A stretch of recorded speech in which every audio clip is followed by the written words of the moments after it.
আপনারা দেখছেন একুশে টেলিভিশন।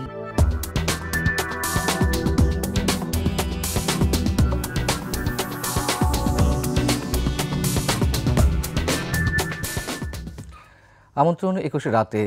নানান ধরনের দুর্নীতি তো রয়েছেই অবশ্যই সমাজে, রাষ্ট্রে, সরকারে। আমরা দেখেছি যে ব্যাংক লুটপাট, টাকা পাচার, এর পাশাপাশি বিভিন্ন সংস্কারের প্রত্যাশা করা হচ্ছে বর্তমান সরকারের কাছে। নির্বাচন ব্যবস্থা, স্থানীয় সরকার মাধ্যম ব্যবস্থা, গণমাধ্যমের সংস্কার, অর্থনৈতিক সংস্কার।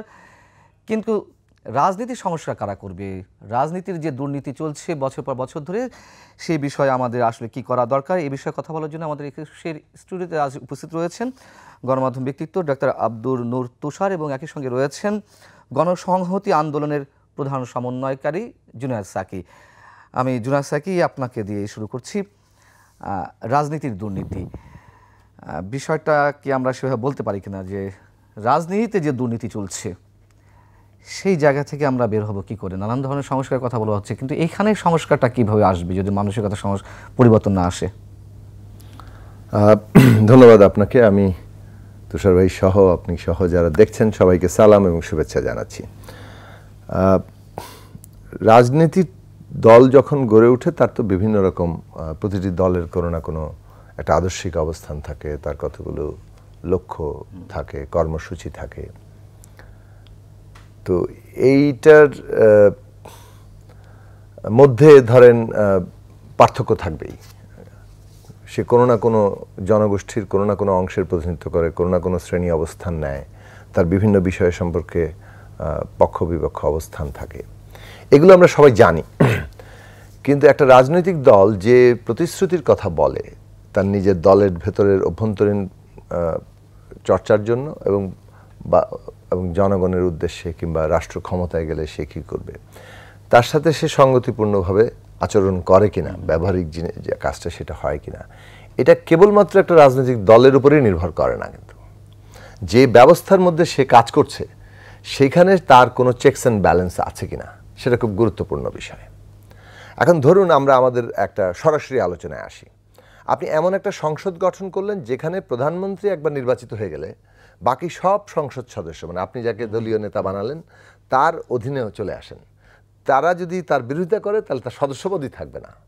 অর্থাৎ আপনি যদি ৭০ অনুচ্ছেদ অনুযায়ী আপনি যে দলনেতা তৈরি করলেন, দলনেতার ডিসিশনের বাইরে গেলে আপনি ভোট দিলে আপনার সদস্যপদ বাতিল হয়ে যাবে।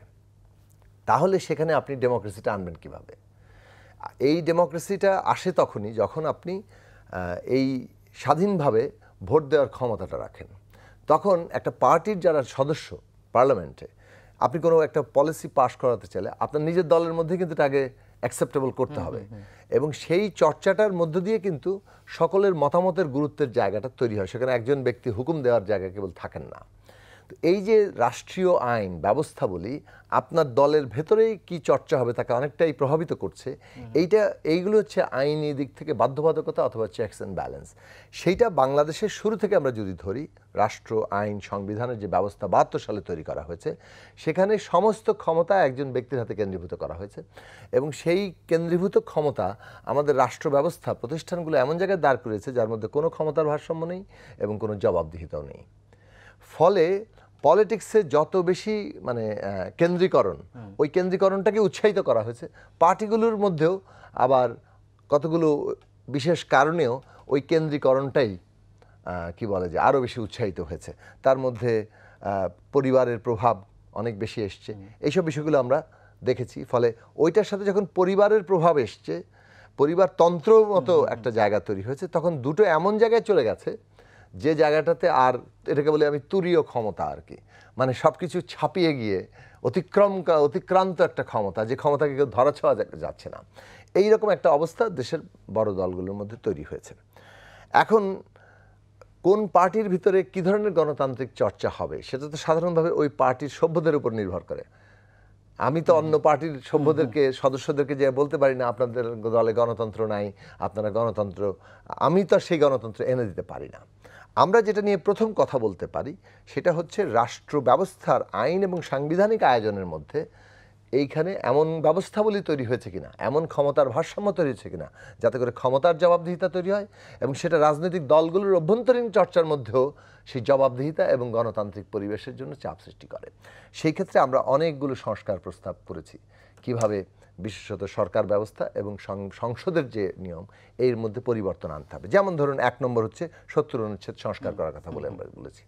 2 নম্বর জায়গা হচ্ছে নির্বাচন ব্যবস্থাটার মধ্যে সংখ্যানুপাতিক নির্বাচন ব্যবস্থা আনতে হবে, যাতে করে ফার্স্ট পাস দি গোল একেবারে সব কিছুর মালিক। আপনি 1 ভোট বেশি পেয়ে পুরো দেশের মালিকানা নিয়ে নিচ্ছেন কিংবা একটা পুরো এলাকার মালিকানা নিয়ে নিচ্ছেন, এইটা আসলে চলবে না। গণতন্ত্রে সংখ্যাগরিষ্ঠতার একটা কি বলা যায় যে বিজয় ঘোষণা করা হয়েছে পদ্ধতিগত দিক থেকে, এটা মনে রাখবেন। এটা কিন্তু তার মর্মবস্তুগত দিক না। পদ্ধতিগত দিক হচ্ছে আপনি যদি 51% হন তাহলে আপনি সরকার গঠন করবেন অথবা শাসন পরিচালনার দায়িত্ব নেবেন, কিন্তু বাকি 49%-এর কী হবে? গণতন্ত্রের নৈতিক দিকটা হচ্ছে, গণতন্ত্রের দার্শনিকভাবে যদি আপনি এটাকে দেখেন, সেটা হচ্ছে যে সংখ্যালঘিষ্ঠ যারা হচ্ছে তার অধিকার মর্যাদার নিশ্চয়তাটা হচ্ছে গণতন্ত্রের ব্যবস্থা। এই জায়গাটাই আপনাকে ঠিক করতে হবে। 1 নম্বর পয়েন্ট আমি শেষ করলাম। 2 নম্বর জায়গাটা আমি বলে শেষ করি, সেটা হচ্ছে একটা গণতান্ত্রিক ব্যবস্থার জন্য গণতান্ত্রিক রাজনৈতিক শক্তি লাগে।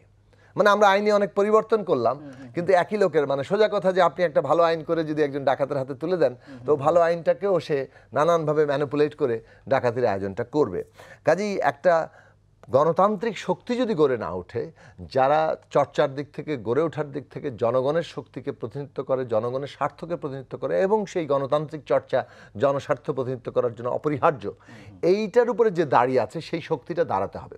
বাংলাদেশে আজকে একদিকে যেমন এই শাসন ব্যবস্থাকে, যাকে বলে রাষ্ট্র পরিচালনার নীতি, সংবিধান, আইন, সেটা বদল খুব জরুরি, তেমনি যারা গণতান্ত্রিক সংগ্রামে দীর্ঘদিন ধরে লড়াই করে মানুষের আস্থা অভিজ্ঞতা অর্জন করেছে, তাদের রাজনৈতিক শক্তির বিকাশটাও এই গণতান্ত্রিক ব্যবস্থার পাহারাদারির গ্যারান্টি হিসেবে হাজির হতে হবে। দুয়ে মিলেই হয়তো আমরা রাজনীতির এমন একটা সংস্কারে যেতে পারবো যেটা বাংলাদেশকে এই ছাত্র জনতার অভ্যুত্থান, তাদের সমস্ত আত্মত্যাগ, তাকে আসলে পূরণ করতে পারে। নিঃসন্দেহে ডক্টর আব্দুল তুষার, আমি জুনায়েদ সাকির কথার ভিতর থেকেই অংশ তুলে ধরে আপনার কাছে প্রশ্ন, সেটা হচ্ছে 70 অনুচ্ছেদের কথা বলা হয়েছে।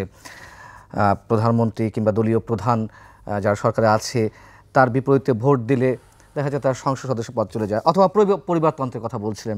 এবং পরিবারতন্ত্র আমরা 2 দলের ক্ষেত্রে দেখছি, প্রধান 2 শাসক গোষ্ঠী, কিন্তু এর বাইরেও তো অনেক দল রয়েছে, সেখানে পরিবারতন্ত্র না থাকলেও এক দলের মধ্যে এক নায়কতন্ত্র। আমরা সিপিবির কথা বলতে পারি, আমরা বাসদের কথা বলতে, ইভেন আমি জানি না জুনায়েদ সাকি তিনি বিব্রত বোধ করবেন কেন, তার দলেও তিনি অনেকদিন প্রধান সমন্বয়কারী হিসেবে দায়িত্ব পালন করছেন। এইগুলো বা কীভাবে সংস্কার হবে? আপনি যে প্রশ্নটা করেছেন এটা জটিল। 70 অনুচ্ছেদ কিন্তু আসলে দলনেতার সিদ্ধান্ত মানতে বলে নেই, বলেছে যে দলের সিদ্ধান্ত মানতে হবে। এখন দল সিদ্ধান্তটা কিভাবে নেয়? দল যদি গণতান্ত্রিকভাবে সিদ্ধান্ত নেয় তাহলে কিন্তু এটাতে কোনো অসুবিধা থাকে না, কিন্তু দল যদি গণতান্ত্রিকভাবে সিদ্ধান্ত না নেয়, দলের উপর কেউ সিদ্ধান্ত চাপিয়ে দেওয়ার জায়গায় থাকে, তাহলে এটা সমস্যা। তার মানে রাজনীতির মূল সমস্যা কিন্তু আসলে রাজনীতিবিদদের আচরণের মধ্যে। রাজনীতিবিদরা যদি মানসিকভাবে গণতান্ত্রিক না হন, আচরণে গণতান্ত্রিক না হন, তাহলে কোনো আইনই তাদেরকে বাধা দিতে পারবে না, তারা আবার স্বৈরতান্ত্রিক হয়ে উঠবেন। 70 অনুচ্ছেদের প্রয়োজনীয়তা কেন দেখা দিয়েছিল? এই জন্য দেখা দিয়েছিল যে এর আগে বারবার পার্লামেন্ট ভেঙে গিয়েছে, কারণ সংসদ সদস্যরা কেনাবেচা হতেন এবং অনাস্থা প্রস্তাব যদি আসে সরকারের বিরুদ্ধে বা এমন কোনো জায়গাতে, খুব গুরুত্বপূর্ণ জায়গাতে ভোটাভুটি হয়, তখন দেখা যেত পয়সা দিয়ে বা কোনো লোভ দেখিয়ে, মন্ত্রিত্বের লোভ দেখিয়ে বহুবার এরকম সংসদ ভেঙে গিয়েছে। এটা কিন্তু এখন না, 1947 সালের আগেও এটা ঘটেছে। একাধিকবার আমরা দেখেছি যে সরকার বদল হচ্ছে প্রাদেশিক সরকারে, এবং এইটাকে বন্ধ করার জন্যই নতুন একটা রাষ্ট্র বাংলাদেশ চেয়েছিল যে অন্তত এই ধরনের কোনো ঘটনা যেন সংসদে না ঘটে। কিন্তু পরে দেখা গেল এই অনুচ্ছেদের যে বিষয়টি, এটি দলের মধ্যে যারা একনায়ক এবং স্বৈরতান্ত্রিক মানসিকতা, তারা এটিকে ব্যবহার করছেন। দ্বিতীয় বিষয় হচ্ছে, এটি খুব একটা প্রবলেম্যাটিক থাকে না যদি না কোনো দল ব্রুট মেজরিটি, মানে একেবারে নিরঙ্কুশ সংখ্যাগরিষ্ঠতা না পায়। আমাদের 300 আসনের মধ্যে 200 আসন ছাড়িয়ে যদি কেউ না যায়, তাহলে এটা খুব একটা জটিল হয় না, কেননা সংবিধান পরিবর্তনের ক্ষমতা তখন কোনো দলের কাছে থাকে না।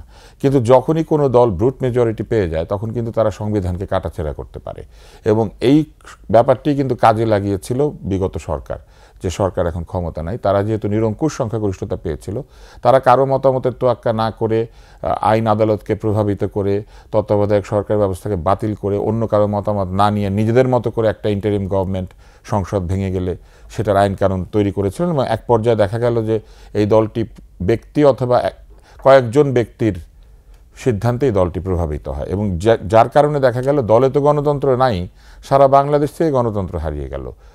ছাত্রদের কোনো গণতান্ত্রিক নির্বাচন হয় না, পেশাজীবীদের সংগঠনে কোনো গণতান্ত্রিক নির্বাচন হয় না, এমনকি বিভিন্ন বিশ্ববিদ্যালয়ের অ্যালামনি অর্গানাইজেশন সেইখানেও গণতন্ত্র নাই, সিলেকশন হয়। এবং এই যে সিলেকশনের রাজনীতি শুরু হলো, তাতে করে দেখা গেল সর্বত্র অজনপ্রিয় কিন্তু নেতা বা নেত্রীর কাছে প্রিয় তারা এসে ক্ষমতা দখল করে বসে গেল।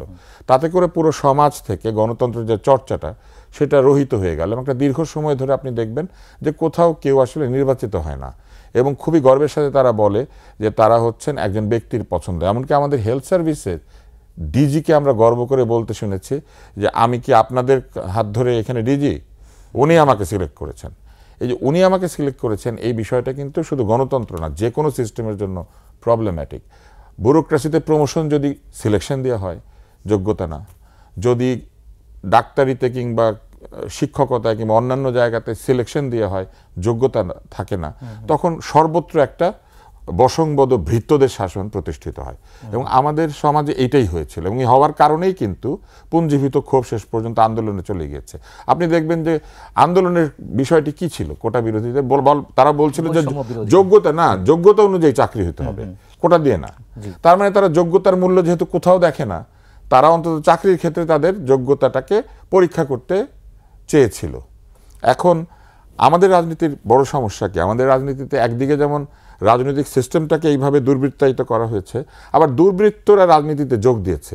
আপনি দেখবেন যে একটার পর একটা ধরা পড়ছে যাদের হাজার কোটি টাকার দুর্নীতি, 100 কোটি টাকা বাক্সের মধ্যে, পিওনের 400 কোটি টাকা, এবং এটা বেশ একটা কমন ব্যাপার যেন, যে হ্যাঁ থাকতেই পারে ডিজি অফিসের ড্রাইভারের এত কোটি টাকা, পিএসসির পাবলিক সার্ভিস কমিশনের ড্রাইভারের এত কোটি টাকা, মানে ড্রাইভার পিয়নদের কোটি কোটি টাকার একটা সাম্রাজ্য তৈরি হয়েছে।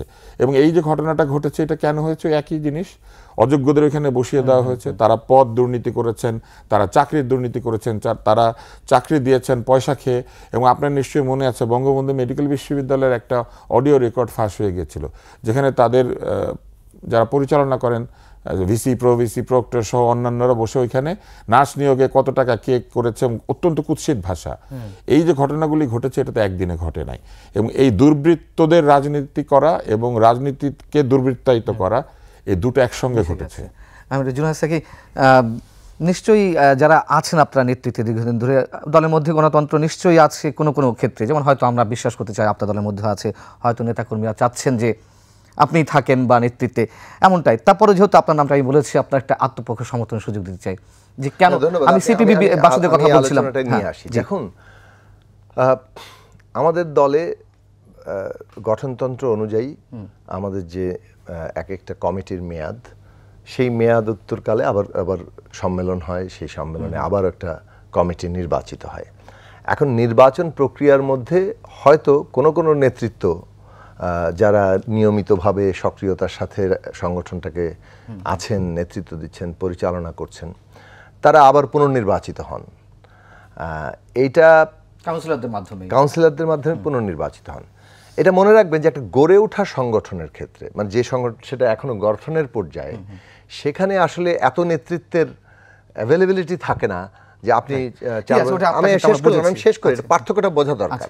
একটা বড় দলের ক্ষেত্রে যে ঘটনাটা ঘটে, যে সেখানে নেতৃত্ব তৈরি হচ্ছে, ক্রমাগতভাবে বদলে যাচ্ছে এবং ক্ষমতায় তারা যাচ্ছে, তার ফলে ওই প্রধানমন্ত্রীত্বে কে ভালো করছেন, কে হেরে যাচ্ছেন, সেটার সাথেও আমরা পশ্চিমা দেশগুলোতে এই প্র্যাকটিসটা দেখেছি, যে হেরে গেলে তিনি নেতৃত্ব ছেড়ে দিচ্ছেন, নতুন একজন নেতৃত্ব আসছেন। কিন্তু সাধারণত যে দলগুলো গড়ে ওঠে, কিংবা ইভেন যে কোনো প্রতিষ্ঠানের ক্ষেত্রে দেখেন আপনি, বাংলাদেশে অন্য যে কোনো বেসরকারি প্রতিষ্ঠান যারা তৈরি করেছেন বড় বড় ফিগাররা, তাদের কিন্তু সারা জীবন সেটা থাকতে হয়েছে। প্রফেসর মোহাম্মদ ইউনূসকে আপনি যদি বলেন যে গ্রামীণ ব্যাংকে, মানে তাকে সারা জীবন থাকতে হয়েছে, কারণ এই প্রতিষ্ঠানগুলো নানান রকম জায়গায় ব্যক্তির গুরুত্বটা থাকে। কিন্তু আমি বলছি না যে ব্যক্তির নেতৃত্ব যদি তৈরি হয়ে যায় তখনও আঁকড়ে থাকার প্রবণতাটা নিশ্চিতভাবেই খুবই খারাপ লক্ষণ। এই কারণে আমরা এবার সংস্কারের দাবি তুলেছি যে প্রধানমন্ত্রিত্বের পদ পরপর দুইবারের বেশি কেউ প্রধানমন্ত্রী হতে পারবেন না। তার মানে হচ্ছে যে আপনি এমনভাবেই প্রধানমন্ত্রিত্বের টার্ম ঠিক করছেন যাতে করে আপনার দলের, ওই যে বললাম আইনগতভাবেই আপনার দলের নতুন নেতৃত্বের স্থান আপনাকে দিতে হচ্ছে। এখন আপনি যদি দলের ভেতরের জায়গা, আমি ৭০ অনুচ্ছেদ নিয়ে একটু কথা বলবো। আমরা কিন্তু ৭০ অনুচ্ছেদ সংস্কারের কথা বলছি, পুরোপুরি বাতিলের কথা আসনি। যখন আমাদের দলের দিক থেকে আমরা আগে বাতিলের কথা বলেছিলাম, কিন্তু অন্যান্য রাজনৈতিক দলের সাথে আমরা যখন আলোচনা করেছি এবং বিশেষত আমরা ৩১ দফা একটা প্রস্তাব করেছি, তখন কিন্তু সংস্কারের প্রশ্ন এসছে। এবং সংস্কারে কি কি সরকার গঠনের যে সংখ্যাগরিষ্ঠতা, ফ্লোর ক্রসিং, সেটা বাদে, বাজেট পাস বাদে বাকি সব বিষয়ে তারা স্বাধীনভাবে ভোট দিতে পারবেন। অর্থাৎ তার মানে ফ্লোর ক্রসিং অর্থাৎ হর্স ট্রেডিং, যেটার কারণে এই ৭০ অনুচ্ছেদ কলোনির দেশগুলোতে ব্রিটিশরা চালু করেছে। কিন্তু খেয়াল করে দেখুন, ব্রিটিশ পার্লামেন্টে কিন্তু হর্স ট্রেডিং সেই ১৯বিংশ শতাব্দী থেকে এমনকি এই যে বিংশ শতাব্দীর ৫০-৬০-এর দশক পর্যন্ত ইংল্যান্ডের পার্লামেন্টে হর্স ট্রেডিংয়ের কথা শোনা গেছে। কিন্তু তাই বলে ওরা ৭০ অনুচ্ছেদের মতো কোনো আইন জারি করেনি বলে অনেকগুলো ইনস্টিটিউশন দাঁড়িয়েছে। এখন হয়তো হর্স ট্রেডিং নাই। ভারতের ক্ষেত্রেও আপনি বিধানসভার ক্ষেত্রে এটা আপনি করতে পারবেন।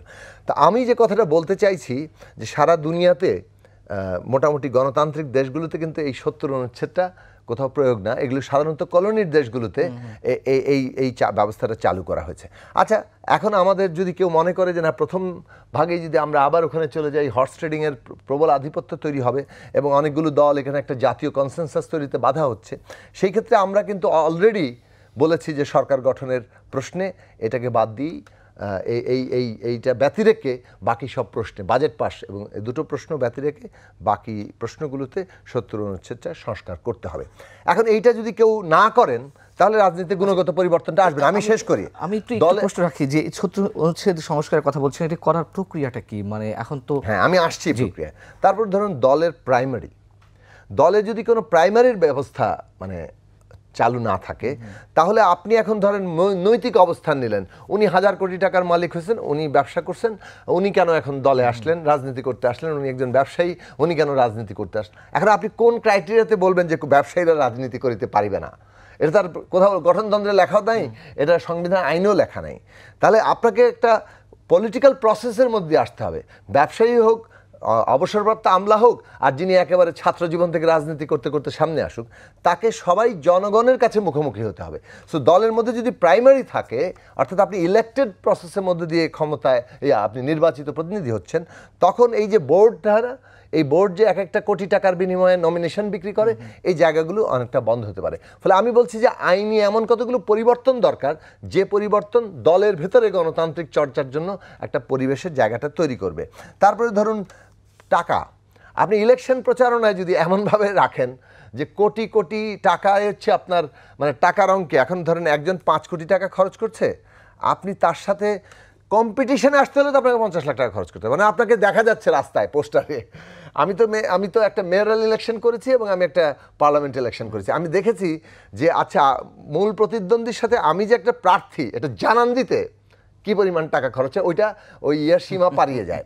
এখন আপনি যদি রাষ্ট্রীয়ভাবে ইলেকশনের মধ্যে এমন ব্যবস্থা করেন যেখানে আসলে প্রত্যেক প্রার্থী তার সুযোগটা পাচ্ছে মানুষের সামনে তার বক্তব্য হাজির করার, এবং এইটা টাকার অঙ্কের গরমটা ওইটা মূল প্রভাবক নয়, এই ব্যবস্থা যদি আপনি করতে পারেন, তাহলে টাকাওয়ালা নিজেই ওই ক্রাইটেরিয়া দিয়ে কেবলমাত্র রাজনীতিতে প্রধান হবে না। তা আমি উদাহরণ হিসেবে এগুলো বলছি যে অনেকগুলো সংস্কার প্রস্তাব কিন্তু এখানে অলরেডি প্রস্তাবনার মধ্যে আছে, যেগুলো সামনে আসলে রাজনীতির গুণগত পরিবর্তনের সম্ভাবনা। অন্যদিকে আবারও বলবো যে যেটা আমি ওনার সাথে একমত, যে উনি বললেন যে গণতান্ত্রিক রাজনৈতিক শক্তি যারা গণতন্ত্রের চর্চার উপর দাঁড়িয়ে আছে, তারা যদি তৈরি না হয় তাহলে ওই যে ম্যানিপুলেশন থাকবেই। এখন কিভাবে হবে? দুইটা পদ্ধতি আছে। আমরা এই সরকার গঠিত হয়েছে আমাদের ছাত্রদের, আমাদের শিক্ষার্থীদের, আমাদের জনগণের রক্তের উপর দাঁড়িয়ে। হাজারের উপরে শহীদ। আজকে আমি শহীদ মাহবুবুর রহমান সৈকতের বাড়িতে গিয়েছিলাম, তার বাবা মায়ের সাথে তার কবরে ফুল দিয়েছি, শহীদ রনির কবরে ফুল দিয়েছি, শহীদ রাকিব, এরা তিনজনই মোহাম্মদপুরে, আরও বেশ কয়েকজন মোহাম্মদপুরে শহীদ আছেন, তাদের বাড়িতে গিয়েছি। এরা যে উদ্দীপনায় এক নতুন স্বপ্ন নিয়ে জীবন দিয়েছে, সেইটাকে বদলাতে হবে। তার উপর দাঁড়িয়ে আছে এই সরকার। এই সরকারের দুটো কাজ আমি মনে করি।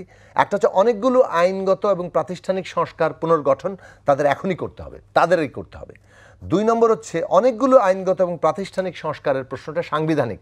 সেক্ষেত্রে আগামী সংসদ নির্বাচনটা কি হবে, সেটা কি সংবিধান সভা কিংবা কনস্টিটিউয়েন্ট অ্যাসেম্বলি হবে কিনা, সেই সংবিধান সভার নির্বাচন যদি হয়, অর্থাৎ সংবিধান সংস্কার যদি তার প্রধান জায়গা থাকে, তাহলে এই অনেকগুলো কাজ কিন্তু সাংবিধানিক সংস্কারের মধ্যে দিয়ে সম্পন্ন হবে।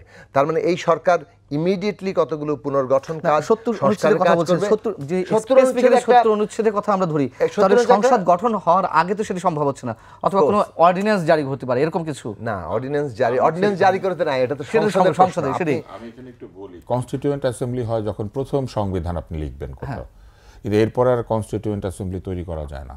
এরপর আপনি সেই সংবিধানে সংশোধন আনবেন, কেননা সংবিধান একবার তৈরি হয়ে গেলে, সংবিধান একবার তৈরি হয়ে গেলে সেই সংবিধানকে আপনি বিভিন্ন সময় আপনি তাকে যুগোপযোগী করার জন্য বা বিভিন্ন আইনে পরিবর্তন আনার জন্য আপনি সংশোধন করতে পারবেন।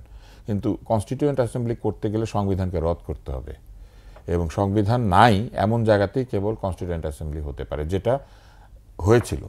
কেন হয়েছিল? কারণ বাংলাদেশের কোনো সংবিধান তো ছিল না। এই জন্য প্রথম যে সংসদটি 73 সালে, সেটি কিন্তু 72 থেকে 73 পর্যন্ত সেই সংসদটা ছিল কনস্টিটিউয়েন্ট অ্যাসেম্বলি। তারা একটি সংবিধান তৈরি করেছিল, যে সংবিধানটা তৈরি হওয়ার পরে আমাদের এখানে নির্বাচন হয়েছিল, এবং সেই নির্বাচনে একটি নির্বাচিত সরকার, প্রথম নির্বাচিত বাংলাদেশের মাটিতে তৈরি হয়েছিল।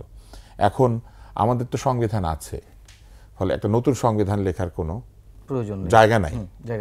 এটা যেটা করতে হবে সেটা হচ্ছে এই সংবিধানের কোথায় কোথায় পরিবর্তন আনা যায় এবং কোন কোন জায়গাতে পরিবর্তন আনলে পরে যে লক্ষ্য বা উদ্দেশ্য আমরা সামনে স্থাপন করেছি সেটা অর্জন করা যায়, সেইভাবে এটিকে সংশোধিত করা সম্ভব হবে। কিন্তু আপনি এটা আসলে এইভাবে করা যাবে না যে আমরা একটা কনস্টিটিউয়েন্ট অ্যাসেম্বলি তৈরি করলাম, আমরা নতুন একটা সংবিধান লিখছি, তা তো নয়। আমরা কিন্তু আমাদের যে সংবিধান আছে সেই সংবিধানের উপরে ভিত্তি করেই আমরা এই পরিবর্তনগুলো আনতে যাচ্ছি। এটা হচ্ছে একটি। জি, 70 অনুচ্ছেদের কথা বারবার বলছেন, সেটি সংশোধন হলেই কি কথা আছে আপনার এই বিষয়ে? না, 70 অনুচ্ছেদের বিষয়টা নিয়ে অনেক দিন ধরে কথা হচ্ছে। 70 অনুচ্ছেদের মূল জায়গাটি আমি কিন্তু আপনাকে বলেছি কেন রাখা হয়েছিল। এটি আমার সঙ্গে একদিন ডক্টর কামাল হোসেন কথা বলছিলেন, এবং তিনি আমাকে বলেছিলেন যে এটা আসলে এই জন্য রাখা হয়েছিল যাতে এই হর্স ট্রেডিং না হয়। অর্থাৎ তো সরকার পড়ে যায়, অর্থাৎ অনাস্থা প্রস্তাব এবং বাজেট, এই দুটি জায়গাতে যদি বিধিনিষেধ রেখে অন্যান্য জায়গাতে মানুষ স্বাধীনভাবে ভোট দিতে পারে, আমার মনে হয় তাতে কোনো অসুবিধা হয় না। এক, দ্বিতীয় হচ্ছে এটা রাজনীতিবিদদের সিদ্ধান্ত, তারা 70 অনুচ্ছেদ রাখবেন কি রাখবেন না। মূল জায়গাটি কোথায়? রাজনীতিবিদরা পদ হারাতে ভয় পান, তারা কিন্তু শপথ নেন যে তারা অনুরাগ, বিরাগ, ক্রোধ, ব্যক্তিগত স্বার্থ কিছু বিবেচনা করবেন না, দেশের স্বার্থকে সামনে রাখবেন। কিন্তু ভোট দেওয়ার সময় তারা দলের স্বার্থ, ব্যক্তি স্বার্থ এগুলোকে রেখেই তারা ভোট দেন। নইলে আমি আপনাকে একটা কথা বলি, যখন তারা দেখছেন যে র্যান্ডম দুর্নীতি হচ্ছে, সর্বত্র দুর্নীতি প্রসারিত হচ্ছে, আপনি কোনো একজন সংসদ সদস্যকে পদত্যাগ করতে দেখেছেন? যারা ফেসবুকে এসে রীতিমতো নিজেদেরকে ন্যায়ের সম্রাট হিসেবে ঘোষণা করেছেন, তারা কি কোনো প্রতিবাদ করেছেন এই দুর্নীতির? আপনি কিন্তু পাবেন না। পদত্যাগ করে কেউ দুর্নীতি করে নাই, মানে দুর্নীতির প্রতিবাদ করে নাই। অর্থাৎ তারা পদটিকে খুব ভালোবাসেন, কারণ এই পদের সঙ্গে অনেক সুবিধাকে যুক্ত করা হয়েছে। আমি মনে করি এই সংস্কারের মধ্যে আরও একটি বিষয় যুক্ত করা হচ্ছে, সেটি হচ্ছে সংসদ সদস্যরা কোনো ধরনের ব্যক্তিগত সুবিধা দিয়ে তাদের বেতনের বাইরে নিতে পারবেন না। একটা ট্যাক্স ফ্রি গাড়ি আসে, সেগুন কাঠের পারমিট আসে, একটা থোক বরাদ্দ আসে, যেটার হিসাবপত্র নিয়ে অনেক সন্দেহ আছে। এই বিষয়গুলি আমার মনে হয় যে পুনর্বিবেচনা করা উচিত। সংসদ সদস্যের পদটি লাভজনক হতে পারে না, কিন্তু আমরা দেখেছি যে বেশ লাভজনক, তাদের বেতনটাও বেশ সুউচ্চ, তারা অনেক সুবিধাদি পান, তারা গাড়ি পান, তারা বাসস্থান পান, তারা নানান ধরনের সুবিধাদি পান। এইসব সুবিধাদি যদি তাদের দরকারি থাকবে তাহলে তারা ব্যবসা বাণিজ্য করবেন, আয় বরকত করবেন, নিজের পয়সায় নিজেরা গাড়ি কিনবেন। কথাগুলো তো বলছেন, কাজের কাজ তো এতদিন কিছু হয়নি। রাজনীতিবিদদের আমি বলি দুইটা জিনিস তো ছিল না, একটা হচ্ছে রাজনীতিবিদদেরই সদিচ্ছা ছিল না। কোন সংসদ এসেই কিন্তু এই নিয়মটা বাতিল করে নাই যে আমরা গাড়ি নিব না, এই ট্যাক্স ফ্রি গাড়ি। আরেকটা হচ্ছে যারাই যায় তারা ওই সুবিধা ভোগ করতে চায়, হ্যাঁ ভোগ করতে চায়। আরেকটা হচ্ছে গণতন্ত্র ছিল না, যেখানে গণতন্ত্র নাই, আপনাকে আপনার জনগণের কাছে জবাবদিহি করতে হয় না। অর্থাৎ একজন সংসদ সদস্য যখন জানেন যে একজন ব্যক্তি আপনাকে নমিনেট করলেই আপনি নির্বাচিত হয়ে গিয়েছেন প্রায় বলা চলে, তো তখন সে কি জনগণের প্রতি দায়বদ্ধ থাকে নাকি ওই ব্যক্তির প্রতি দায়বদ্ধ থাকে? সে কার সেবা করবে তখন? জনগণের সেবা, নাকি যে তাকে নমিনেট করে দিলেই সংসদ সদস্য কনফার্ম তার সেবা করবে? ফলে সংসদ সদস্য একটা বিরাট অংশ পদসেবায় রত ছিল। আপনার কাছে আবার ফিডব্যাক, ছোট বিরতি পরে দর্শক, ছোট্ট একটা বিরতি, ফিরছে খুব শিগগির।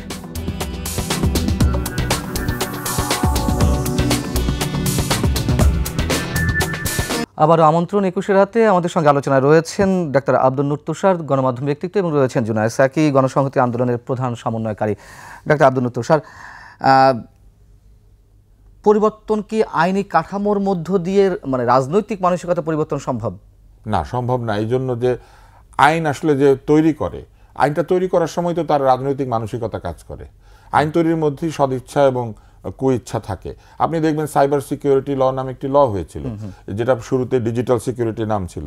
এটার মধ্যে আসলে সদুদ্দেশ্য ছিল না, তো উদ্দেশ্য ছিল মানুষের কণ্ঠরোধ করা। কিন্তু একটা সাইবার ল কিন্তু প্রয়োজন, কারণ হ্যাকিং হয়, মানুষ ডিজিটাল আইডেন্টিটি চুরি করে, ডিজিটাল অনেক অপরাধ হয়, স্ক্যাম হয়, ফ্রড হয়, এটার জন্য একটা আইন দরকার। কিন্তু আমরা লক্ষ্য করেছি যে সেইখানে আসলে মূল বিষয়টা ছিল না। মূল বিষয়টা ছিল কেউ যেন কোনো ইন্টারনেটে সমালোচনা করতে না পারে, কেউ যেন কথা বলতে না পারে, কেউ যেন কার্টুন মেম পোস্ট করতে না পারে। তা আপনার মনের মধ্যে যদি আইন তৈরি করার সময় ব্যক্তি স্বার্থ থাকে, তাহলে তো আইনটাই দুর্বল হয়, অথবা আইনটা মানুষের উপর নির্যাতনকারী বা নিবর্তনকারী একটা আইনে পরিণত হয়। তাই মূল বিষয় হচ্ছে আসলে রাজনীতিতে ভালো মানুষকে নিয়ে আসা এবং ভালো রাজনীতি শুরু করা, যেটা জুনায়েদ সাকি বলছিল যে একটা টাকার কাছেই হেরে যায়। কারণ একজন লোক 5 কোটি পোস্টার ছাপিয়ে ফেলছে, আরেকজন লোক 5 লাখও ছাপাতে পারছে না। পোস্টার, লিফলেট এমন সংখ্যায় ছাপানো হয়, কারণ আমি নির্বাচন প্রক্রিয়ার সঙ্গে যুক্ত ছিলাম জুনায়েদ সাকির বিরোধী শিবিরে, আমার ভাই যেহেতু, আমি তার পক্ষে ছিলাম। আমি দেখেছি যে কিভাবে এই অপচয় হয় টাকার। এই জায়গাটাকে আমরা কি করে বন্ধ করব? এটা বন্ধ করতে গেলে আসলে প্রকৃত অর্থে হিসাবের অডিট থাকা জরুরি। যে সংসদ সদস্য হওয়ার সময় বা কোনো নির্বাচনে দাঁড়িয়ে আপনি যে টাকাটা খরচ করছেন, এই টাকার হিসাবের অডিট হইতে হবে। এটা কিন্তু খুব সহজে করা সম্ভব। আমি এখানে বলে দিই, একটা অ্যাকাউন্ট হবে, যে অ্যাকাউন্টটার মধ্যে যে টাকা খরচ করার পারমিশন আছে, এখন কিন্তু যে টাকা খরচ করার পারমিশন আছে, এটা আজকের মুদ্রাস্ফীতির বাস্তবতায় আসলে এটা অবাস্তব। ধরে নেন 50 লাখ টাকা, এই 50 লাখ টাকা ওই অ্যাকাউন্টে জমা হবে, এবং ওই নির্বাচনে যা খরচ হবে ওই 50 লাখ টাকা থেকেই খরচ হতে হবে। প্রতিটি ক্যাশ মেমো এবং সবকিছু অডিটর ফার্মের কাছে জমা হবে, এবং একটা ভালো অডিট ফার্ম তারা বলবে 50 লাখের বেশি আর খরচ হয় নাই। কিন্তু এটা করা কিন্তু খুব সহজ। নির্বাচন কমিশন এটা বলে দিতে পারে যে অমুক ব্যাংকে আপনি অ্যাকাউন্ট খুলবেন, ওই টাকাতে 50 লাখ টাকা শুরুতেই জমা দিবেন, এবং ওইখান থেকে আপনি নির্বাচনী প্রচারণা করবেন, এবং এটা সমস্ত হিসাব আপনি অডিট ফার্মের কাছে জমা দিবেন। এটা করলেই হয়ে যায়। কিন্তু মানুষ কি করে জানেন? প্রত্যেকেই মিথ্যা হলফনামা দিয়ে খরচ করে। এবং আমার কাছে আনিসুল হক সাহেবের, প্রয়াত মেয়র আনিসুল হক সাহেবের রেকর্ড করা বক্তব্য আছে, যেখানে তিনি বলছেন সাক্ষাৎকারে যে নির্বাচনের সময় প্রত্যেকেই তার যে খরচের একটা হলফনামা দেয়, এটা মিথ্যা। উনি নিজেই বলেছেন। জুনায়েদ সাকি, আমরা অনেক সময় এটা বলে থাকি, বা এটা অনেক চর্বিত চর্বণ যে বিষয়টা, মন্ত্রীরা সচিবদের কাছে অসহায়, মানে আমলাতন্ত্রের কাছে। কিন্তু আমার পাল্টা প্রশ্ন, যে একটা সচিবের মাথায় ঘাড়ে কয়টা মাথা? যে মন্ত্রীরা সৎ হন, রাজনীতিবিদরা সৎ হন, বা তাদের উইল ফোর্সটা থাকে ওরকম, কমিটেড থাকেন সমাজের প্রতি, তাহলে কি আসলে সচিবরা কিছু করতে পারেন, আমলারা কিছু করতে পারেন? ধন্যবাদ আপনাকে। দুটো বিষয় গুরুত্বপূর্ণ, যদি আমার কিছু বিষয়ে কথা আছে, আপনার প্রথমে উত্তরটা দিয়ে নিই। যদি মন্ত্রীরা সত্যিকার অর্থে সৎ হন, জনগণের যে স্বার্থটা সেটাকে দেখতে চান, বৃহত্তর স্বার্থটা নিয়ে কাজ করেন, তাহলে অবশ্যই অনেকগুলো পরিবর্তন তিনি আনতে পারেন। মাথা যদি ঠিক থাকে, ধীরে ধীরে তার প্রভাব দেহে পড়বে। কিন্তু একই সাথে বলবো, আমলাতন্ত্র আমাদের এখানে যেটা গড়ে উঠেছে, এই যে ঔপনিবেশিক আমলে গড়ে ওঠা আমলাতন্ত্র, সেই আমলাতন্ত্রের কিন্তু একটা দৃষ্টিভঙ্গি কি, মানে সেই আমলাতন্ত্র জনগণকে কিভাবে থাকে? আমলাতন্ত্র হচ্ছে জনগণের সেবক, ব্যাপারটা কিন্তু বাস্তবে উল্টো হয়ে যায়, যেন জনগণই আমলাতন্ত্রের সেবক অথবা দাসদাসী হিসেবে তাদের অবস্থানটা দাঁড়ায়। এই ব্যাপারটাকে বদলাতে হবে। আমলাতান্ত্রিক জটিলতা, রেড টেপের যাকে বলে আমরা, খপ্পরের মধ্যে থাকা, এই বিষয়গুলো কিন্তু আছে। এখন আমলা লাগবেই, অর্থাৎ আপনি একটা এক্সিকিউটিং বডি মানে যে শরীরটা, যে সংস্থাটা একটা জিনিসকে বাস্তবায়ন করবে, সেটা তো আপনার প্রয়োজন হবেই, কিন্তু সেইটা যাতে নির্ধারক না হয়ে ওঠে, তারাই যাতে সব কিছু নির্ধারণ করে না দেয়। অর্থাৎ আপনি বসলেন কিন্তু আপনাকে নানান রকম বেড়াজালের মধ্যে সে আটকে দিচ্ছে। এইটা বন্ধ করার জন্য আমলাতন্ত্রের সংস্কার দরকার। প্রত্যেকটি রাষ্ট্রীয় প্রতিষ্ঠানের সংস্কারে আমরা দাবি চলেছি, বিচার বিভাগ, তারপরে রাষ্ট্রীয় যে প্রতিষ্ঠান, আইন শৃঙ্খলা বাহিনী, সেনাবাহিনী। তার আগে রাজনৈতিক সমস্যা কিনা, আমরা সংস্কারের আগে রাজনৈতিক সংস্কারটা জরুরি কিনা? রাজনৈতিক সংস্কার তো এটা বিচ্ছিন্ন কিছু না। আসি আমি এটাতে, যে কারণে আমরা বলছি যে দেখুন, সংবিধান হয়ে গেলে আর কখনো সংবিধান সভার নির্বাচন হয় না। বিষয়টা এটা অনেক দেশে এর উদাহরণ আছে যে সংবিধান সভার নির্বাচনটা করছেন, কিন্তু এটার দুইটা উদ্দেশ্য হতে পারে। এক, টোটাল আপনি বিদ্যমান সংবিধানকে একদম স্ক্র্যাপ করে দিলেন, যে এটা এই সংবিধান বাতিল ঘোষণা করা হলো, নিউ সংবিধান করব। আরেকটা হচ্ছে যে বিদ্যমান সংবিধানই আপনার যাত্রাবিন্দু, ফলে আপনি আসলে সংস্কার করছেন। এক্ষেত্রে আমরা গণতন্ত্র মঞ্চ কিন্তু, যদি একটু বি স্পেসিফিক, আমাদের দাবিটা, অনেক দল আমাদের দাবি তুলেছি আমরা, যদিও পুরো মঞ্চগতভাবে এখনও এই প্রশ্নটাকে তোলা হয়নি। আমাদের দল, আমাদের আরও কয়েকটি বন্ধু সংগঠন, তারা এই দাবিটা তুলেছেন যে এটা সংবিধান সংস্কার সভার নির্বাচন হবে। কারণ তার এই যে সংসদটা হচ্ছে, এটা দুটো পারপাস হবে। একটা হচ্ছে যে সে সংবিধান সংস্কার করবে, আরেকটা হচ্ছে যে সে সরকার পরিচালনা করবে। ফলে সংবিধান সংস্কার করাটা যে তার প্রায়োরিটি কাজ, এটা কেবলমাত্র একটা উজ্জ্ব ব্যাপার না, এটাকে তাকে ঘোষণার মধ্যেই তার রাখতে হবে। এটা এক নম্বর।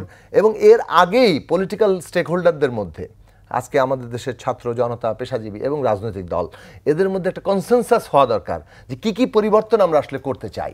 খুব গুরুত্বপূর্ণ প্রশ্ন যে 70 অনুচ্ছেদ বাতিল হবে কিনা, কতটুকু বাতিল হবে। খুব গুরুত্বপূর্ণ প্রশ্ন, সংখ্যানুপাতিক নির্বাচন হবে কিনা। সংখ্যানুপাতিক নির্বাচন হচ্ছে আপনি মোট প্রাপ্ত ভোটের উপরে আপনার প্রতিনিধিত্বের একটা অংশ নির্ভর করবে। তাহলে যেটা হবে যে সমাজের সকল অংশের প্রতিনিধিত্বটা নিশ্চিত হবে। আপনি হয়তো দেখলেন ব্যক্তিগতভাবে আপনার যে জনসমর্থন কিংবা ভোট, এটা যে জায়গায় আছে, সেইটা আপনি একটা ভালো প্রতিনিধিত্ব করতে পারেন, কিন্তু এই 300 আসনের ফেরে পরে আপনি একটা আসন নাও পেতে পারেন। তাহলে এই জায়গাগুলো যে অনেক ভেঙে ভেঙে আলোচনা করার দরকার আছে, এবং জনগণকে এই প্রত্যেকটি লক্ষ্যের পেছনে সমবেত হওয়ার প্রশ্ন আছে, কারণ জনশক্তির উপরে তো দাঁড়াতে হবে। এই যা কারণে আমি বলছি যে এই যে সংস্কারের প্রশ্নগুলো প্রতিদিনই আমাদের ধরে ধরে আলোচনা করা দরকার। হয়তো একটা প্রশ্নে আপনি আলোচনা আনেন, যদি একদিন আলোচনা করি, আমাদের সেই দিনই আলোচনা করি। আমাদের ভোটটা নিয়ে একটা কথা বলতে চাই। এটার মধ্যে একটা ফ্ল আছে বাংলাদেশে, হলে এটা আরো ভয়ঙ্কর ফ্ল হয়ে যাবে। সেটা হচ্ছে, ধরে নেন আমার যে সংসদ এলাকা, সেই সংসদ এলাকায় 10 লক্ষ ভোট আছে। আমার প্রতিদ্বন্দ্বী আমাকে পরাজিত করলো, সে পেল 5 লক্ষ 1 ভোট, আমি পেলাম 4,99,000 সামথিং ভোট। তো ও জিতে গেল, কিন্তু আমি কিন্তু আমার দলের জন্য বিরাট বাল্কটা নিলাম। অবশ্যই আপনি বুঝতে পারছেন তো? মাত্র দেখা যাচ্ছে কয়েক হাজার ভোটের ব্যবধান। হ্যাঁ, না, আমি তো 4 লাখ ভোট নিয়েছি আমার দলের জন্য, আমি হেরে গিয়েছি। আর দেখা গেল অন্য একটা কনস্টিটিউয়েন্সিতে আমার দলের অন্য একজন অনেক ব্যবধানে হেরেছে। তারপরে যখন সংখ্যানুপাতিক ভোট হবে, তখন কি হবে? তখন হবে যে আমার দল যে পরিমাণ ভোট পেয়েছে সেই অনুযায়ী সিট পাবে। আমার দলের যিনি নেতা, তিনি আমাকে না দিয়ে যে কিনা বহু ব্যবধানে হেরেছে, তাকে নির্বাচন করলো এই সংখ্যানুপাতিক সিটের মধ্যে। এটা আপনি কিভাবে বন্ধ করবেন? এটা বন্ধ করতে গেলেই আবার হবে কি, ওই যে ওখান থেকে আসবে যে তাহলে দলের মধ্যে গণতান্ত্রিক সিদ্ধান্ত হবে। বিভিন্ন দেশের এক্সপেরিয়েন্স আমি এটা নিয়ে যদি আলোচনা আমরা করি, তাহলে আমরা আলোচনাটা অনেক লম্বা আলোচনা করা যাবে। কিন্তু আমি আপনাকে একটা সাধারণ সমস্যার কথা বলেছি। হ্যাঁ, তো ধরেন কোন একজন নেত্রী ঠিক করলেন যে বগুড়ার যে প্রার্থী অনেক ভোটে হেরে গিয়েছে, কিন্তু তারপরও সেই জিতবে। আরেকজন ঠিক করলেন যে গোপালগঞ্জের যে প্রার্থী অনেক ভোটে হেরে গিয়েছে, সে আসবে। এবং ধরেন যে সংখ্যানুপাতিক ভোটে আমি যে 5 লাখ বা 10 লাখ ভোট পেয়েছি, বা ধরেন 10 জন প্রার্থী মিলে 50 লক্ষ ভোট এনে দিয়েছে, এই 50 লক্ষ ভোটের যে ওয়েট, সেটার কারণে 2টা সিট পাওয়া গেল। তাহলে এক সিটে ওই নেতা নিজেই বসলেন, আরেকটা ওনার প্রিয়জনকে দিলেন, অথচ ভোট কিন্তু এনেছে আমরা 20 জন। এইটা আপনি কি করে বন্ধ করবেন? না, বন্ধ করার সহজ রাস্তা কিন্তু আছে। আমি সমস্যাগুলো বলি। আমাদের মূল দায়িত্ব কোথায় জানেন? আমাদের মূল দায়িত্ব হচ্ছে ভালো প্রার্থী দেওয়া। ভালো প্রার্থী দিলে যে জিতবে, এক ভোটে জিতলেও সে ভালো কাজ করবে, আর যে হারবে সে এক ভোটে হারলেও সে ভালো লোকই তো ছিল। এখন তো আমরা ভোট দিতে গেলে খুঁজেই পাই না ভালো লোকটাকে। আমি একটা কথা বলি। প্রথমত যারা ইলেকশনে জিতছেন, তারা তো জিতছেনই, তারা যাচ্ছেন, এবং প্রতিটি দলেরই কিন্তু ক্যান্ডিডেট লিস্ট আছে, এবং সেই দলের ক্যান্ডিডেট লিস্টের সিরিয়াল কি হবে, অর্থাৎ কে যদি ধরেন আপনি 10 জন পাবেন, তো কোন 10 জন প্রথম যাবেন তা কিন্তু আগে থেকেই ডিক্লেয়ার থাকছে, এবং সেই ডিক্লারেশনটা, সেই সিরিয়ালটা কিন্তু পার্টির ভেতরে ডেমোক্রেটিক্যালি ঠিক হতে হবে। তার মানে আপনি হয়তো পার্টির যে নেতৃত্বকে বলছেন না ইনি হচ্ছেন 2 নম্বর, উনি হারলেও অথবা কম ভোট পেলেও উনি যদি পার্টির 2 জন প্রতিনিধিত্ব যেতে পারে তো উনি যাবেন, এইটা কিন্তু ঠিক হচ্ছে পার্টির ডেমোক্রেসির মধ্যে দিয়ে। কিন্তু মানুষ যাকে ভোট দিল জনপ্রিয় লোকটা কিন্তু যাচ্ছে না। জনপ্রিয় লোক যদি জিতে যায় তো সে তো যাচ্ছে। পার্টি 200 ভোট পাওয়া লোকটাকে নিল, কিন্তু ধরেন ওই 10 জনের লিস্টে আমি নাই, আমি জনগণের কাছে অনেক ভোট পেয়ে গিয়েছি, কিন্তু পার্টির 10 জনের মধ্যে আমি নাই। আপনি যখন ওই আসনে জিতবেন আপনি তো তখন এমনিতেই পার্লামেন্টে যাচ্ছেন না, ওই আসনে জিতি নাই তো, আগেই তো বাদ পড়ে যাচ্ছে। আমি তো হেরেছি, একটু বেশি ভোট পেয়ে আমি হেরেছেন, পার্টির উনি জন্য কম বেশি ভোট ভোট পেয়ে এনে হেরেছেন, দিয়েছি, কিন্তু আমি 10 জনের মধ্যে নাই। না, আপনি বলেন একজনে বেশি ভোট পেয়ে হেরেছে আরেকজন কম ভোট পেয়ে হেরেছে, তার মধ্যে কে যাবে এই প্রশ্নটা উনি তুলছেন, কিন্তু তার মধ্যে কে যাবে এই প্রশ্নটা পার্টির মধ্যে কিন্তু ডেমোক্রেটিক্যালি সলভ হতে হবে। পার্টি ঠিক করবে যে তার মধ্যে কে যাবে। তাহলে তো গণতন্ত্র থাকলো না। অবশ্যই তাহলে পার্টি সিদ্ধান্ত দিয়ে দিল, জনগণ সিদ্ধান্ত দিল না, কিন্তু জনগণ আমাকে বেশি ভোট দিয়েছে, কিন্তু গেল হচ্ছে পার্টির সিদ্ধান্তে। প্রপোর্শনাল রিপ্রেজেন্টেশন কিন্তু ডাইরেক্ট গণতন্ত্রের প্রশ্ন, প্লাস ওর মধ্যে আপনি আমার কথা বুঝতে পেরেছেন তো, তাইলে যে রাজনীতিবিদদের মানসিকতা বদল করা দরকার। দলই নিয়ন্ত্রণ করছে, না জনগণ নয়। প্রপোর্শনাল গণতন্ত্রের বিষয়টা হচ্ছে যে মানে এখানে আপনি সরাসরি জনগণ যেমন প্রত্যক্ষভাবে নির্বাচন করছেন, একই সাথে যে মানে একটা দল তার মধ্যে তার অংশ কিংবা ব্যক্তি, যে ব্যক্তিরা দীর্ঘ অভিজ্ঞতার মধ্য দিয়েও একটা জায়গাতে আসেন, সরাসরি ভোটে সবসময় জিততে নাও পারেন, এই প্রশ্নগুলোকে অ্যাকোমোডেট করার জায়গা প্রত্যাখ্যান করেছে, ভোট দেয় না। জি, যে কিনা ভোট পায় নাই সে দলের মধ্যে জিতে এসে সে বসে গেল আরেকজনের ভোটের উপরে বসে, এইটা তো হলো না। এটা মানে আচ্ছা ঠিক আছে, তর্কগুলো চলতে থাকুক, কিন্তু যে আপনি আধুনিক গণতান্ত্রিক ব্যবস্থায় ফুল প্রুফ কোনো ব্যবস্থা নেই। আমি আপনাকে বলি, আধুনিক গণতান্ত্রিক ব্যবস্থার মধ্যে নানান রকম ফ্লজ আছে। আমরা এই বিষয়টা নিয়ে আরো একদিন আমি আপনাকে যেটা বলছি, আসল বিষয় হচ্ছে গণতান্ত্রিক মানসিকতা। দলের মধ্যে সংবিধান নির্মাণের ক্ষেত্রে, বিনির্মাণের ক্ষেত্রে, দেশ গঠনের সব উদাহরণ দিই, মানসিকতা নিয়ে আমি তুষার ভাইয়ের সাথে একটা যুক্ত করি। এই ঢাকা শহরে আমি বেশ কয়েকবার উদাহরণ দিয়েছি যে আমরা এখান থেকে জাহাঙ্গীর গেট পর্যন্ত গেলে একরকম ট্রাফিক রুলস মনে করি, ভিতরে গেলে আবার জাহাঙ্গীর গেটের ভিতরে দুটোর পার্থক্যটা কারণ কি? আমি বলছি না ওইখানে তুলনামূলকভাবে ক্যান্টনমেন্টের ভেতরে একটা নিয়ম শৃঙ্খলা, গাড়ির সংখ্যা কম, সেটার একটা প্রয়োগ আছে, বাইরে সেটার প্রয়োগ কম, ফলে বাইরের প্রয়োগ কম যখন থাকে তখন আমার মানসিকতা কাজ করে যে আমি হচ্ছি কত দ্রুত আরেকজনকে ছাপিয়ে যেতে পারবো, নাহলে আমি পিছিয়ে পড়ে যাবো। আর যেখানে আইন কার্যকর আছে সেখানে আমি মনে করি যাচ্ছে সকলের জন্য এটা সমান। তাহলে মানসিকতা নির্ভর করে কোন ধরনের আইন এবং কোন ধরনের আইন কার্যকর আছে। আপনাদের দুজনকে নিয়ে আমরা স্পেসিফিক্যালি এই সাবজেক্টের উপর আলাদা একটা প্রোগ্রাম করব, কিন্তু একেবারে আমাদের সাবজেক্ট ইররিলেভেন্ট একটা বিষয় তুলি। 1 মিনিট করে আপনাদের বক্তব্য জানতে চাই, খুবই গুরুত্বপূর্ণ। যে ছাত্ররা সমাজ বিনির্মাণের কথা বলছে, যে ছাত্রদের আন্দোলনের মধ্য দিয়ে, জনগণের সমর্থনের মধ্য দিয়ে, একটা গণ অভ্যুত্থানের মধ্য দিয়ে 16 বছরের দুঃশাসন শেষ হলো, সেই ছাত্ররা যে দাবিগুলো এখন তুলছে, যেমন একটা অংশ যে সামনে যে এইচএসসি পরীক্ষা, সেই পরীক্ষায় তারা অ্যাটেন্ড করতে চায় না, তারা বলছে তাদেরকে অটো পাস করিয়ে দেওয়ার কথা দাবি জানাচ্ছে। ভোলাতে বা আরও কয়েক জায়গায় এরকম মানববন্ধন হয়েছে, পটুয়াখালীতে। এটা কতখানি যৌক্তিক? আব্দুল তুষার একেবারে ছোট করে বলেন, আমি জুনাস শেখের মন্তব্যটাও নেব। এটা বৈষম্য বিরোধী যে ছাত্র আন্দোলন, আমার কাছে মনে হয়েছে যে এটা তাদের যে স্পিরিট, সেই স্পিরিটের সঙ্গে যায় না। কারণ তারা তো বলছে যে মেধাভিত্তিক নির্বাচন হতে হবে, মেধার পরীক্ষায় বিসিএস সহ সকল চাকরিতে নিয়োগ হতে হবে, তাই না? তাহলে অটো পাস তো মেধার ভিত্তিতে হয় না। আমার কাছে এটা একটু গোলমেলে মনে হচ্ছে। জুনাস শেখ তারা বলছে যে যেহেতু তারা রাজপথে ছিলেন বা ছিল, এটা কোনো কারণ হতে পারে। ছাত্র সমাজের তাদের একটা সম্মিলিত গৃহীত সিদ্ধান্ত কিনা আমি এটা জানি না। গৃহীত সিদ্ধান্ত না, বিভিন্ন জায়গায় এই ধরনের কেউ কেউ হয়তো এই দাবিটা তুলছেন। তার সেক্ষেত্রে তাদের যে মানে সমস্যাগুলো, সেই সমস্যাগুলো হচ্ছে যে দীর্ঘ 1 মাস আন্দোলন, অনেকে আহত, এই একটা বাস্তবতা আছে। তাহলে এবং অনেকে তো নিহত হয়েছে, তারা বলতে পারে পরীক্ষা পিছিয়ে দিই, কারণ সেটাই বলছে। আমি বলছি যে তাহলে কিভাবে এই পুরো বিষয়টাকে, তাদের সমস্যাগুলোকে অ্যাকোমোডেট করা যায়। নিশ্চয়ই নতুন শিক্ষা দপ্তরের দায়িত্ব নিয়েছেন প্রফেসর ওয়াহিদুদ্দিন মাহমুদ, তারপরে প্রাথমিক শিক্ষার দায়িত্বে আছেন বিধান রঞ্জন রায়, এনারা নিশ্চয়ই এইগুলো নিয়ে ভাববেন উপদেষ্টা পরিষদ। কারণ ছাত্রদের সাথে আমি মনে করি শিক্ষার্থীদের সাথে এবং অন্যান্য রাজনৈতিক সামাজিক স্টেক হোল্ডারদের সাথে ওনাদের এই আলোচনাটা করা দরকার। অনেক ধন্যবাদ জুনায়েদ থেকে, ধন্যবাদ ডাক্তার আব্দুল তুষার। দর্শক, শেষ করছি 21 রাত। হ্যাঁ, নিশ্চয়ই আমাদের আলোচনা অব্যাহত থাকবে। সেই পর্যন্ত ভালো থাকুন, সুস্থ থাকুন, নিরাপদে থাকুন। শুভরাত্রি।